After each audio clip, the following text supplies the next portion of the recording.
maknanya itu berdasarkan bentuk. Berdasarkan bentuk kata. Jadi Anda juga harus tahu tuh belajar sorob. Anda sudah belajar sorob 2 kan? Ya, perubahan bentuk kata, bentuk kata segala macam. Nah, ya, kata berubah bentuknya, itu maknanya berbeda. Kalau misalnya dari jalasa, ya, jalasa Anda tahu artinya. Ketika dirubah menjadi jalasa, itu maknanya apa?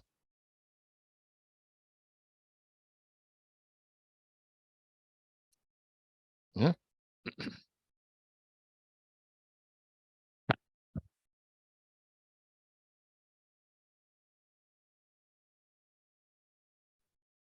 maknanya apa? Nabilah, jalasa.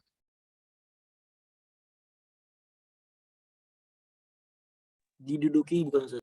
Bukan. Salah. Ya, Menduduki. menduduki. Bukan.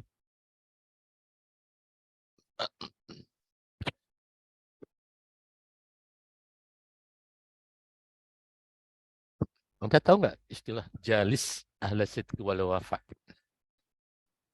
Ada ungkapan jalis ahla sidq wal wafa. Itu artinya apa?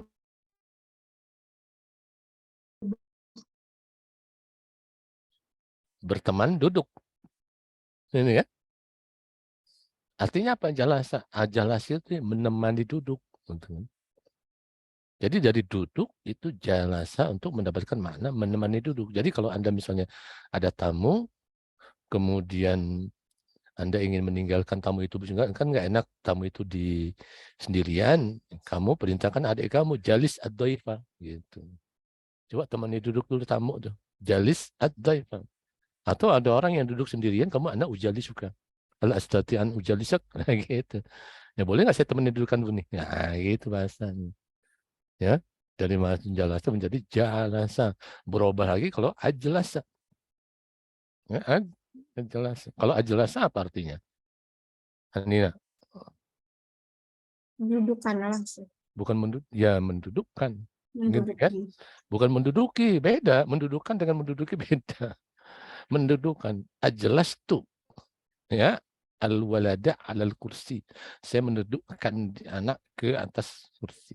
Gitu. Bukan menduduki. Kalau menduduki kan lagi. Ya, tentara ini menduduki Palestina. Itu baru menduduki. Beda nanti definisi pemakaian bahasanya nanti beda. Bukan pakai ajelasa. Ya, pakai istauah. Ya, nah gitu. Nah, itu adalah artinya apa? Artinya perubahan bentuk akan merubah makna. Ya. Kemudian yang ketiga adalah nahwiyah. Artinya makna itu berdasarkan nahu. Ya, jadi nahu bikinnya gitu kan. Ada, oh kalau menggunakan ini begini maknanya. Kalau dari begini gitu kan. Ya contohnya nanti Anda menggunakan pakai, walaupun ya sama ya. Inna Muhammadan akhuka.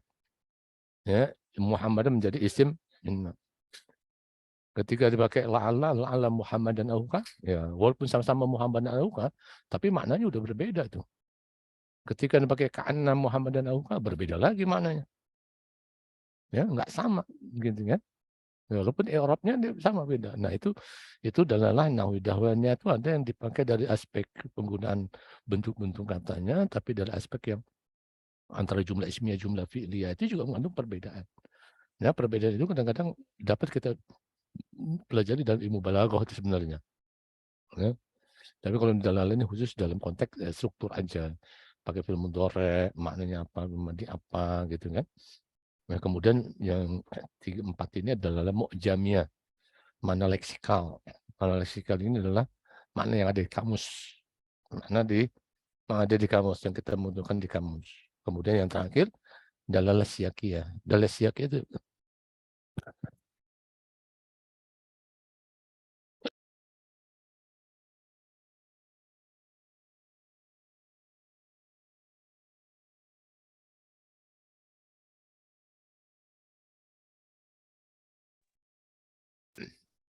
dalam siakiyah itu makna konteks. Konteks itu konteks bahasa.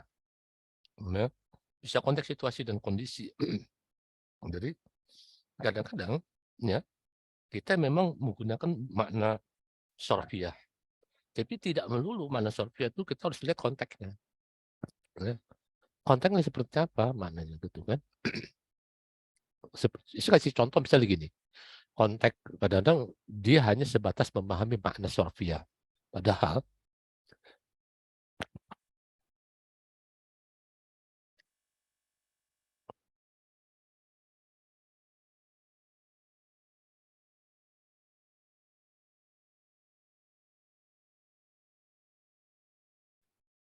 harus kita pahami secara konteks juga. Saya kasih contoh begini, ada dai yang mengatakan begini dalam ceramahnya, dan saya dengar sendiri ketika bulan puasa itu Ramadan. Dalam berbuka itu kan ada dua doa yang populer ya. Ya, ketika buka, halu malaka sumtu bika amantu gitu kan. Kemudian ada lagi doa yang satu, zahabat dhoma. Ya, zahabat dhoma itu artinya telah hilang dahaga, telah hilang lapar. Ya. Nah, dai ini mengatakan bahwa doa ini dibaca setelah berbuka. Kalau kita tanya alasan apa? Karena doa ini menggunakan fi'il madi. Fi'il madi itu ya menunjukkan masa lampau, telah hilang dahaga. Padahal waktu berbuka kan belum hilang. Gitu. Logikanya seperti itu ya. Logika. Sehingga minum dulu, baru baca doa zahab atau mak gitu. Makan, kemudian baru doa. Saya hilang doanya. Nah, pertanyaan saya, benar nggak pemahaman ini, Siti Naya? Benar nggak pemahamannya? Apa yang diucapkan di sana?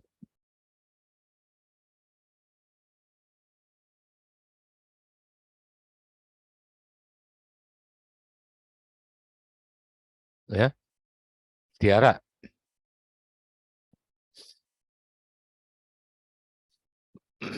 Benar lah,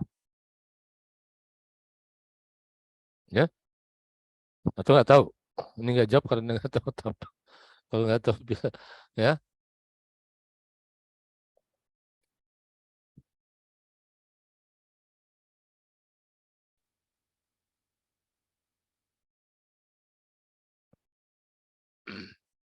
salah benar tadi ya.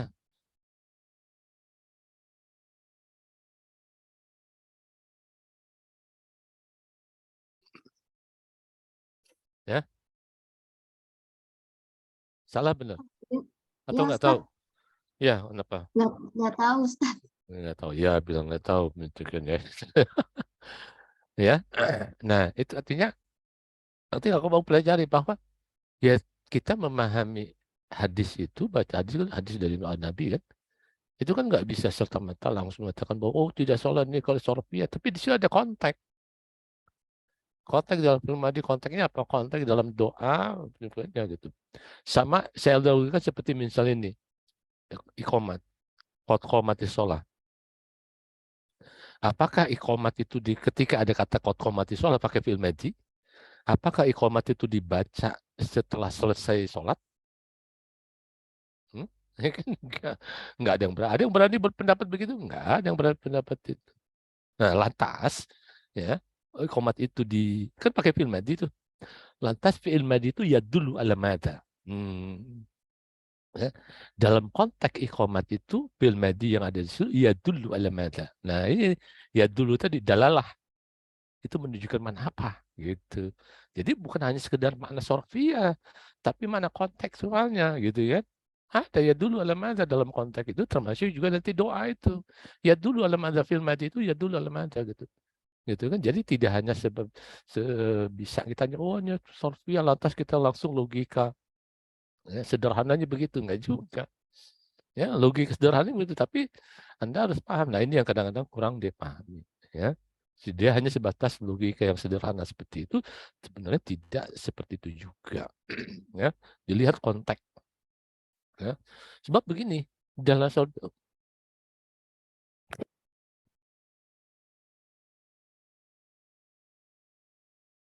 seperti misalnya ini, ketika dia melihat ada ayat alam taro kaifa rabbuka bi ashabil fil, kata fil, Ya, kata fil. Kata fil itu ada seseorang yang memahami kata fil itu majazi, bukan hakiki. Majazi. Kalau ditanya alasannya kenapa dibilang majazi, karena dilihat tadi hanya konteks situasi, kondisi kekinian. Katanya ya di Saudi Arabia mana ada gajah, yang ada onta, gitu kan? Nah, secara sederhana, logika sederhana emang ya benar di di di di Saudi nggak ada gajah, di onta. Tetapi dalam konteks ayat ini kita harus melihat situasi dan kondisi pada saat itu, pada saat apa lihat sejarahnya jauh ke belakang, dilihat sejarah di mana hidup Abraha, ya, kerajaan Yaman tunduk di bawah kerajaan Habasyah, segala macamnya gitu. Jadi disebut dengan pentingnya konteksnya bukan hanya sekedar situasi dan kondisi kekinian, tapi terus ke belakang, jauh ke belakang. Nah, dari situ nanti kita bisa memahami dengan benar gitu. Apalagi lihat kalau ada belajar sejarah, situasi dan sebagainya. Pada saat itu memang ilmu pengetahuan itu sudah sampai apa gitu. Kalau gajah itu dibilang majazi, lantas apa yang dibawa Abraha ketika menyerang Ka'bah yang besar seperti gajah?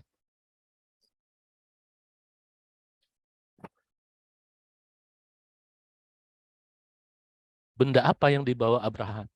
Padahal teknologi pada zaman itu baru sebatas bisa membuat, memang besi, udah besi. Tapi zirah, pakaian perang, ya, pedang, atau untuk penutup kepalanya, bagi dia besi. Belum bisa membuat tank, kayak tank segala macam. Belum, pada zaman itu belum. Lantas kalau bilang majazi apa? Nah, di sini kita lihat situ. Lihat itulah yang disebut pemahaman konteks seperti itu membantu kita pemahaman dengan benar nantinya. Ya, tidak akan tersalahkan. Nah, jadi kita pahami nanti nih bahwa di dalam bahasa itu memiliki mana-mana seperti ini.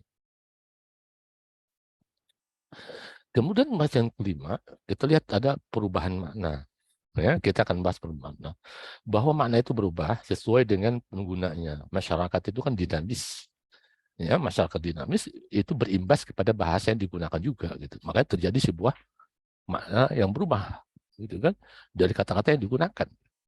Kalau nanti faktornya banyak-banyak nih, ada faktor sosial, faktor sejarah, ya, faktor bahasa segala macamnya gitu kan. Seperti misalnya contoh kata amplop. Masyarakat dulu, kata amplop itu artinya apa? Untuk menyimpan surat kan gitu. Amplop itu kan surat. Di dalamnya adalah surat menyurat ditaruhkan pada amplop.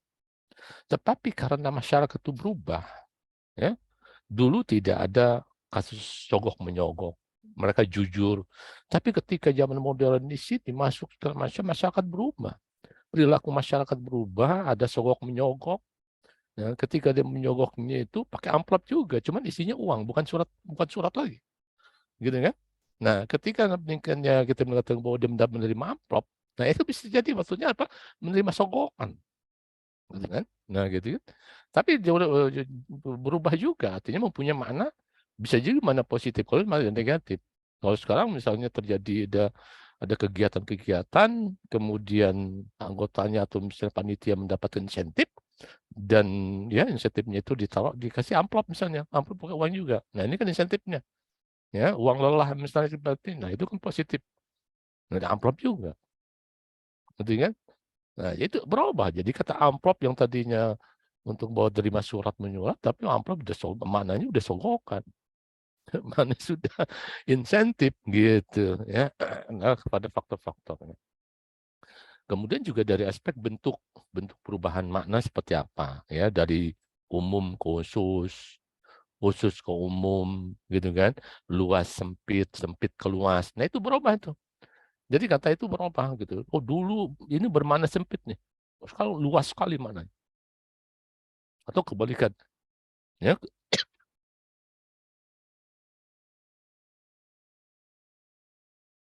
Dulu sangat luas, sekarang sempit. Ataupun juga dulu maknanya seperti A, tapi sekarang udah berubah menjadi B.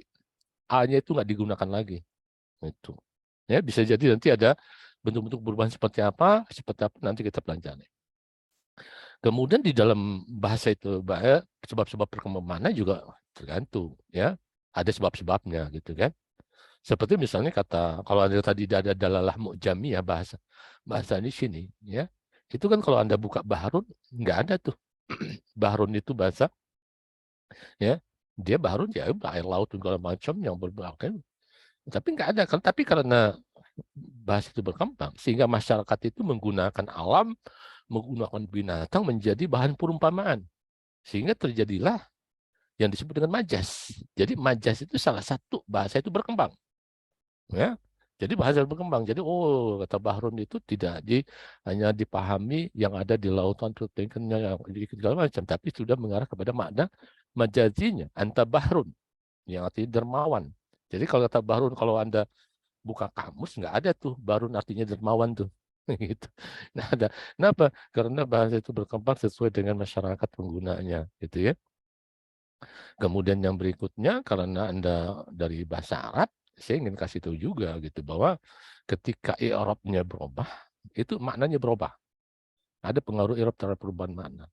Ketika Anda menginikan makna, ya, maknanya akan berubah. Kalau i'rabnya begini, itu berubah lagi maknanya. Gitu. Makanya dulu ada kawan saya mengatakan bahwa pengaruh i'rab terhadap hukum.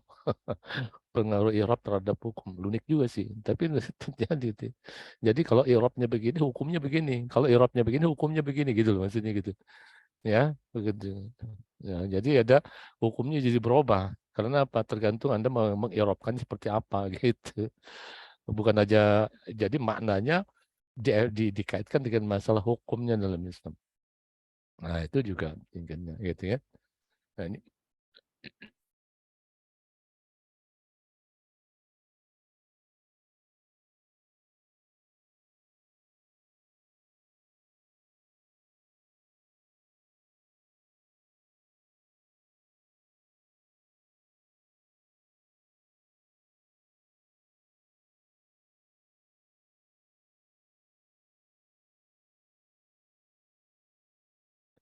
ilmu dalalah dengan semiotik, ya, itu akan munculkan teori al-syariah. Kemudian ilmu dalalah dengan ilmu filsafat itu teori at-tasawwuriyah. Ya. Kemudian teori ilmu dalalah hubungannya dengan psikologi itu muncul teori as-sulukiyah. Ya, teori sulukiyah, gitu kan? Jadi teori sulukiyah ini orang melihat karakter seseorang itu dilihat dari bahasa yang digunakan. Tidak dari perilaku berbahasanya, bukan perilaku tingkah lakunya yang diperhatikan.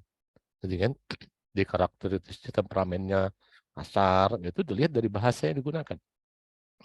Bahasa yang digunakannya apa? Pilihan-pilihan katanya kasar. Kalau misalnya dia marah aja udah ucapannya udah nama-nama binatang disebutin tuh. Nah, itu berarti ya dari bahasa yang digunakan dia gitu kan. Kemudian ada teori Asyakiyah. Nah, teori Asyakiyah kembali lagi konteks tadi penting ya, bahwa di dalam bahasanya itu ada ya teori yang disebut dengan teori kontekstual, dan itu memberikan informasi bahwa ya bahasa itu berubah berdasarkan konteks. Ya, yang sering pernah saya katakan misalnya ar-rajulu thayyibun, al-ma'u thayyib. Ya, antara ar-rajulu thayyibun dengan al-ma'u thayyibun, kata thayyib itu maknanya beda. Kenapa? Karena secara konteks kata thayyib dihubungkan dengan kata rajul, kemudian rajul dihubungkan kata ma. Nggak sama itu artinya kata thayyib di situ gitu. Ya. Satu berkaitan dengan masalah perilakunya, satu berkaitan dengan masalah kejernihannya gitu. Kata-kata thayyib atau hasan gitu ya. Jadi itu juga ada. Nah, dari sini nanti kita pelajari bahwa di dalam bahasa itu ada yang hubungan-hubungan kata secara penuh yang disebut dengan ada kolokasi, gitu, ada idiom gitu kan. Ya, seperti itu. Kemudian yang terakhir itu teori al-haqlu dalali semantik field. Artinya suatu teori yang sering digunakan dalam membuat kamus nih biasanya nih. Ya. Jadi dia membuat kamus berdasarkan makna yang dikumpulkan menjadi satu kesatuan, dikumpulkan menjadi satu misalnya gitu kan. Jadi Anda mengumpulkan bahasa-bahasa yang berkaitan dengan masalah misalnya binatang misalnya dengan suaranya misalnya dikumpulkan gitu. Kalau anjing itu kalbun, kemudian kalau gonggongannya apa sih gitu. Kalau kucing mengeong, ngeong apa sih bahasa Arabnya gitu.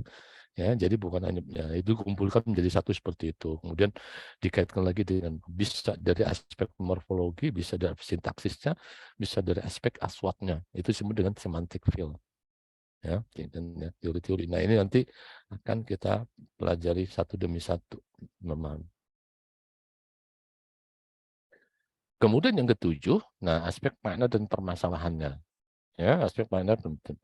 Nah, di sini ada kesulitan memahami makna. Ini khusus ke dalam contohnya ke bahasa Arab, khusus bahasa Arab ya, memahami makna bahasa Arab tentunya. Ya, bahwa di dalam kita baca kadang-kadang kita menemui kesulitan. Nah, kesulitan itu muncul seperti apa sih? Ya, kenapa kita sulit memahami makna? Karena apa? Apa penyebabnya? Nah, itu nanti kita pelajari.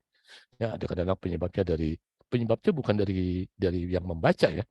Kalau yang dan membaca kurang menguasai bahasa Arab ya berarti dia harus kuasai. Tapi penyebabnya dari faktor bahasa yang digunakan, dari teks yang kita baca.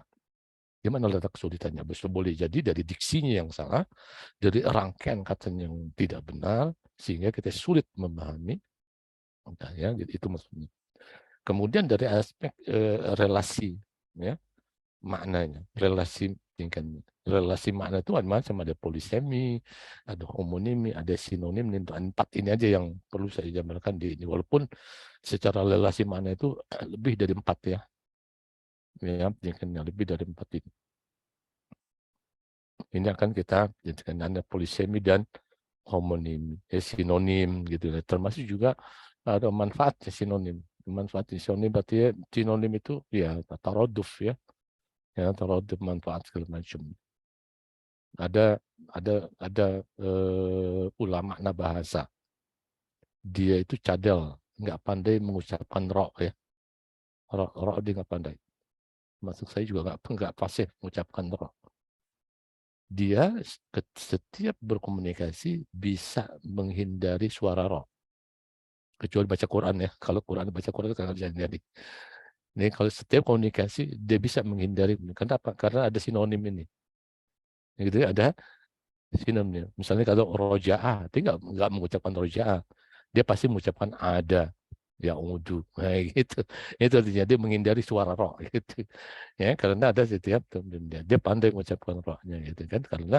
Karena kecadilannya itu dia bisa unik juga sih. Ulama ini. Karena sinonim memanfaatkan sinonim di dalam menghindari suara roh. Nah, kemudian yang terakhir, ini juga berkaitan masalah makna kontekstual. Ini ada bahasa itu tadi, kalau Anda lihat tadi di pelajaran berikutnya ada yang disebut dengan polisemi ini. Ada polisemi. Polisemi ini kan ta'adudul makna. Maknanya satu kata itu memiliki berbagai macam makna.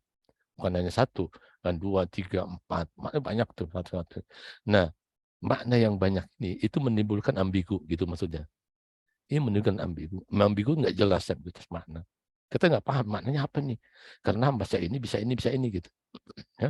Tetapi ambiguitasnya ini jatuh pada bisa jadi kata, bisa frasa, bisa kalimat. Ya, kan. Nah, untuk menghilangkan ambiguitas ini kita memiliki pendekatan kontekstual. Artinya apa?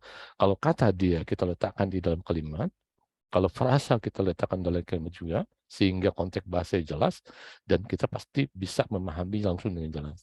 Kalau kalimat untuk memahaminya, pendekatan kontekstualnya apa? Situasi dan kondisi.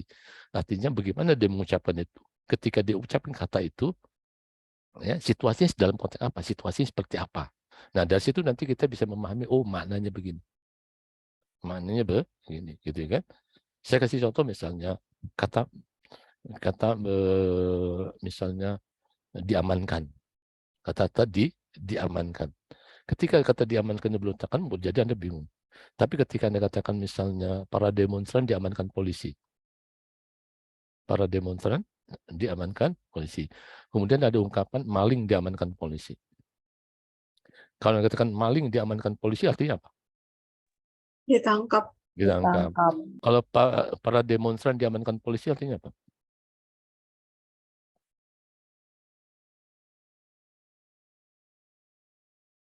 Dilindungi ya. Kan gitu. Ya. Para demonstran.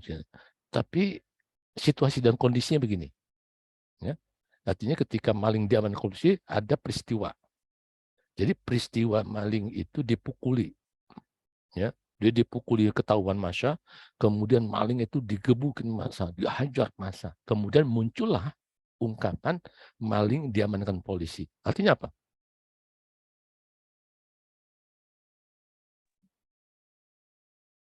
Diamankan dari gebukan warga. Iya, itu kan artinya walaupun nanti di penjara juga, artinya dilindungi kan. Nah itu artinya. Jadi ketika Anda melihat konteks sebelumnya, Anda kan paham. Kata diamankan itu bukan dilindungi dari gebukin massa kan begitu. Ya kan supaya dia nggak digebukin massa lagi. Begitu juga tadi para demonstran diamankan polisi. Tapi sebelum ungkapan itu muncul, ada peristiwa terjadi. Peristiwa apa? Demonstran itu bakar sana, bakar sini, jarah sana, jarah sini, sehingga muncullah kata-kata para demonstran diamankan polisi. Apa arti kata diamankan? Biar nggak dibakar-bakar lagi. Ditangkap. Aman itu ditangkap. Jadi artinya apa? Artinya kalau Anda tidak melihat konteksnya, itu berbeda maknanya ketika Anda melihat konteks. Gitu. Ya. Lihat konteks. Jadi konteks bahasa itu salah gitu. Jadi seperti ini yang sering diberikan, seperti misalnya kasus ada yang dinikakan oleh Ustadz Abu Somad misalnya. Itu ada ungkapan yang diviralkan, ya sengaja mungkin segala macam. Dia mengatakan catur itu haram. Jadi hanya sepotong kalimat itu aja, catur itu haram. Disebarkan, banyak tuh komentar yang begini macam. Kadang-kadang diserang segala macam. Wah, pokoknya yang jalankan kata ilmu segala macam catur haram, gitu kan? Tapi kalau dia lihat konteks tuturannya, bukan kalimat hanya yang disilakan, ya dilihat konteksnya. Dia artinya tuturannya didengarkan secara utuh dulu. Di kalimat sebelumnya dan sesudahnya dia ngomong apa gitu loh. Apa sampai mengatakan bahwa kutur itu haram gitu. Ternyata kalau Anda baca ceramahnya, dimulai dari kata-kata kalau artinya kalau Anda bermain catur, kemudian sampai melupakan sholat, sampai melupakan kewajiban Anda sebagai kepala keluarga mencari nafkah untuk keluarganya, dan Anda terlena dengan main catur aja, nggak mau kerja macam dan sholat nggak, udah sholat waktunya sholat sampai tertinggal habis waktu sholat, lantas mengatakan bahwa catur itu haram. Nah, wajar nggak begitu? Ini kan jadi dilihat konteksnya dulu. Jadi kalau Anda memahami konteks gitu, jadi kalau Anda ada ucapan-ucapan orang segala macam, jangan langsung dipahami secara terlek dulu, dilihat dulu konteksnya seperti apa, kalimatnya seperti apa. Nanti dari situ Anda bisa memahami dengan benar, jelas gitu. Ya. Jadi itulah memahami kontekstual itu. Jadi ilmu dalalah ini adalah mudah-mudahan bisa bijak di dalam memahami makna dari tuturan-tuturan orang, dari bacaan-bacaan segala macamnya begitu. Nah, salah satu yang saya ingin memberikan pemahaman Anda lah pendekatan taksun ini juga sudah dilakukan oleh ulama-ulama tafsir dan ulama-ulama usul fikih. Ya, ulama-ulama tafsir itu ketika memahami ayat Al-Quran itu menggunakan pendekatan kontekstual. Ya, salah satunya pendekatan kontekstual. Kontekstual itu arti maksudnya apa? Salah satunya adalah harus dipahami asbabun nuzul. Asbabun nuzul kan menceritakan situasi dan kondisi. Ketika ayat turun itu seperti apa. Nah, dari situ nanti kita bisa memahami ayat itu dengan benar. Ya, menafsirkannya dengan tidak salah. Ya, asbabul nuzul. Jadi ya istilahnya aja asbabul nuzul dalam konteks benar.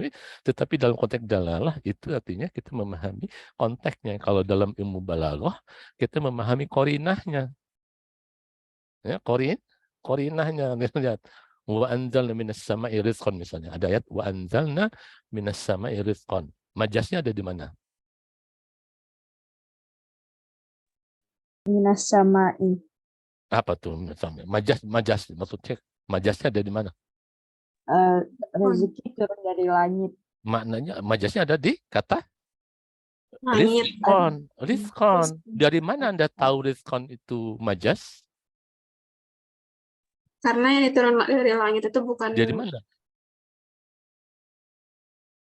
Dari korina lafziyah wa anzalna minas sama, kan gitu. Jadi wa anzalna minas sama itu korina itu kan menunjukkan, gitu kan? Korinanya lafziyah. Gitu. Dari mana kalau secara logika tadi? Ya, yang turun dari langit itu kan hujan, bukan rezeki. Nah, gitu kan? Jadi itu jadi korinah kendala. Jadi dengan memahami konteks, lihat dalam balaghah kan korinah lafziyah dengan korinah haliyah.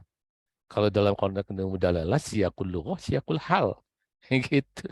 Hanya beda istilah aja yang berbeda tapi maknanya dengan sama, gitu kan. Nah, di dalam konteks tafsir itu seperti itu, ada ayat-ayat yang kadang-kadang harus kita pahami secara kontekstual. Tapi ada juga ayat yang harus kita pahami secara tekstual, gitu kan. Coba kalau secara kontekstual menjadi rancu nanti, begitu juga kebalikannya, gitu ya. Jadi ulama tafsir dan juga ada kaidah-kaidah di dalam memahami, ya, di dalam memahami kontekstualnya seperti apa, gitu.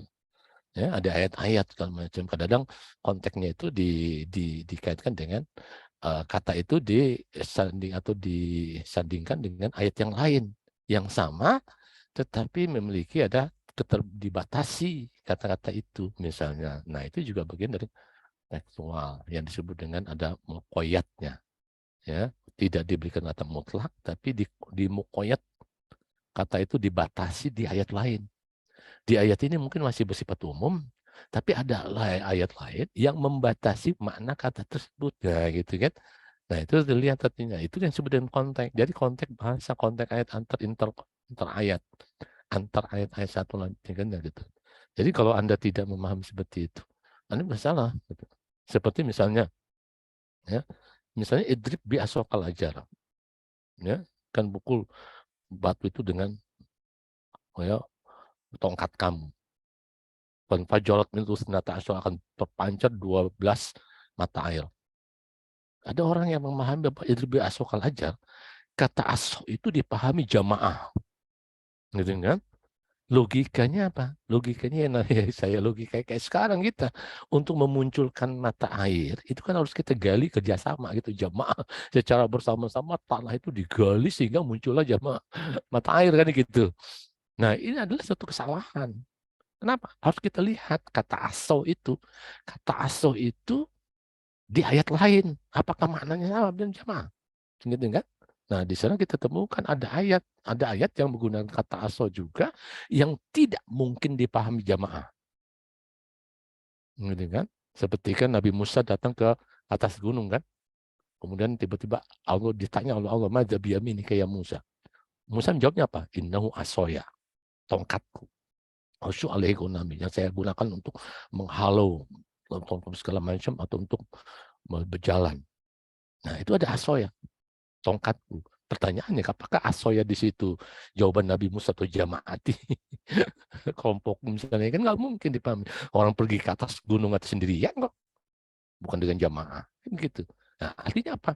Artinya kata aso itu tidak mungkin dipahami secara gitu. Jadi kita kaitkan, itu konteks. Ya, kita lihat konteks ayat-ayat segala macamnya. Ya. Begitu juga kata-kata, kadang-kadang konteks itu kita pahami, ya, dilihat konteks ayatnya. Seperti misalnya kata soma yasumu, soman siaman. Ada kata soman, ada kata siam, ya, itu puasa. Siam dengan soman itu maknanya sama nggak? Beda. Beda. Bedanya di mana?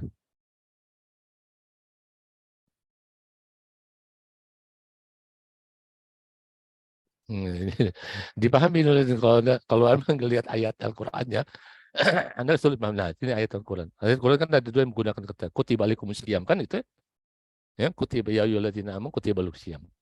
Kemudian yang menggunakan ayat nazartu sauman. Nazartu, saya bernazar puasa. Ya, kemudian diwajibkan mau berpuasa. Nah, kata siam dengan kata sauman yang digunakan itu maknanya sama. Kalau berbeda, apa bedanya? Konteksnya berbeda. Maknanya juga pasti berbeda. Nah, sekarang, ya, sekarang perbedaannya di mana? Sama-sama puasa, kata pakai sauman. Ya, satu sauman, satu siaman, kan dari akar yang sama, soma yasumu. Cuman masdarnya aja yang beda. Masdarnya memiliki beberapa bentuk tapi digunakan oleh Al-Quran di konteks yang berbeda.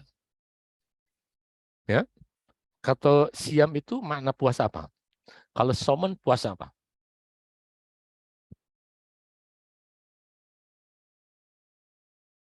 Hah? Farah, ini nggak? Tahu nggak? Gimana, Ustaz? Tadi kalau siam artinya puasa apa? Kalau sauman puasa apa? Dia benar-benar puasa, satu wajib puasa.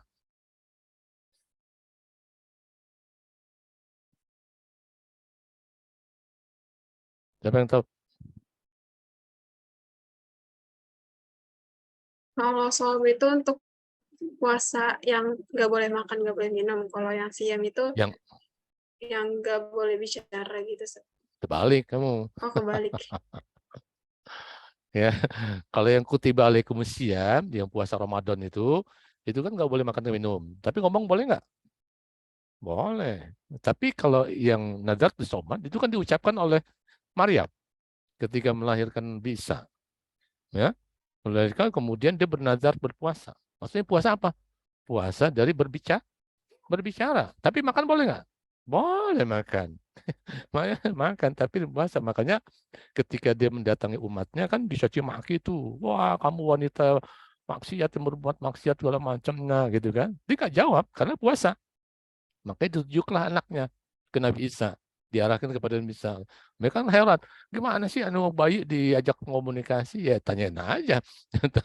Ketika ditanyain Allah membuat takdirnya Nabi Isa berbicara. Masih bayi, masih dalam buayan dia bicara. Anak Rasulullah segala macamnya. Kaget mereka kan. Mukjizat Nabi segala macamnya. Gitu.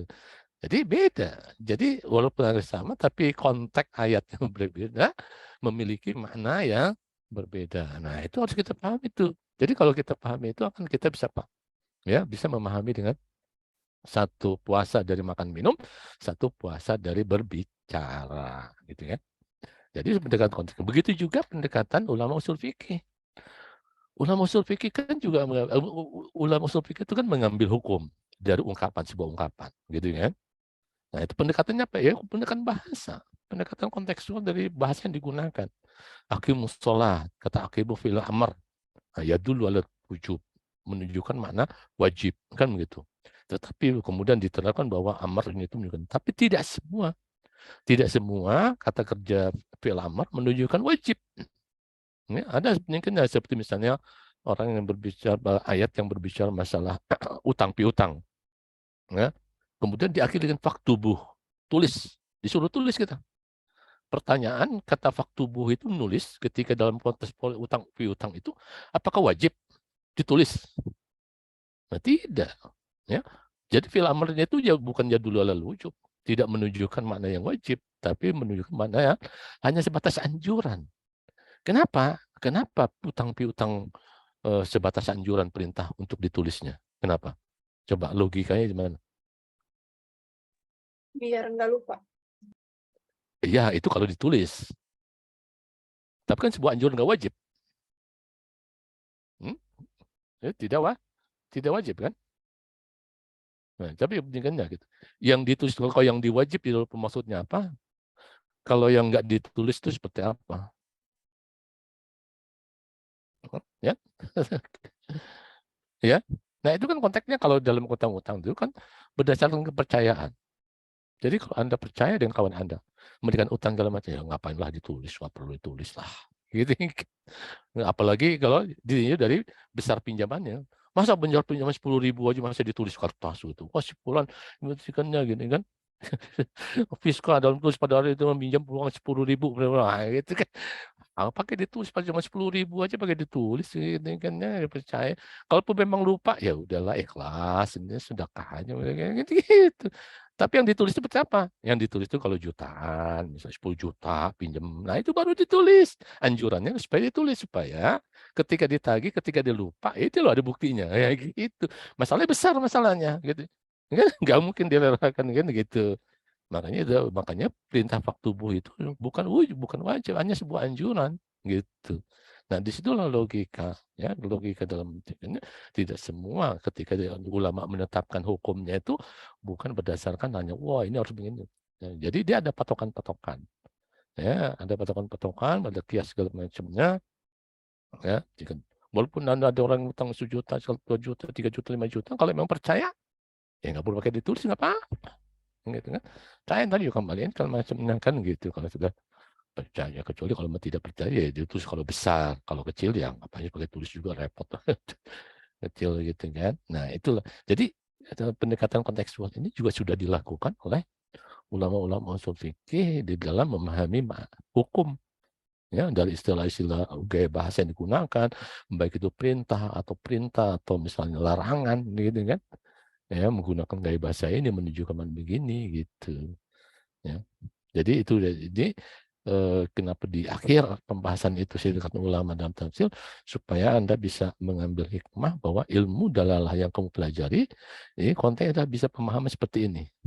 Ya, salah satunya adalah Anda bisa memahami tafsir dengan benar, Anda bisa memahami pengambilan hukum ulama-ulama usul fikih itu seperti apa, dan Anda juga nanti bisa memahami mana dari tek-tek atau ujaran-ujaran yang Anda dengar, tek-tek yang Anda baca, sehingga Anda tidak salah.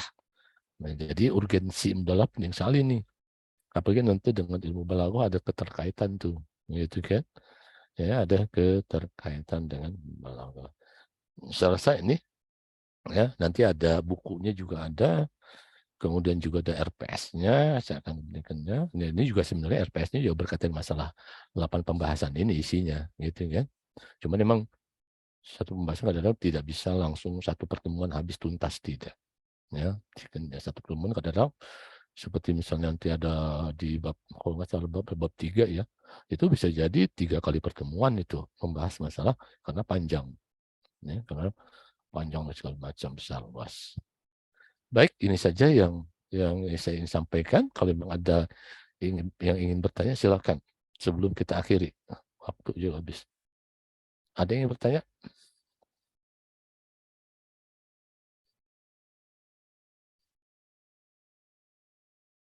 Ada yang bertanya nggak? Kalau yang bertanya silakan tanya.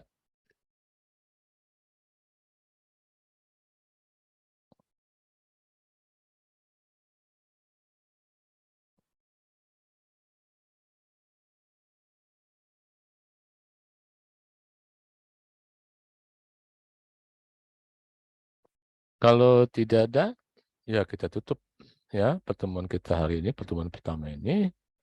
Ya, jangan lupa ya nanti mungkin PPT nanti saya kirim ke PJ-nya, ataupun juga kalau memang ada grup WA-nya bisa saya kirim ke grup WA supaya nanti ada PPT-nya. Saya belum pakai LMS belajar.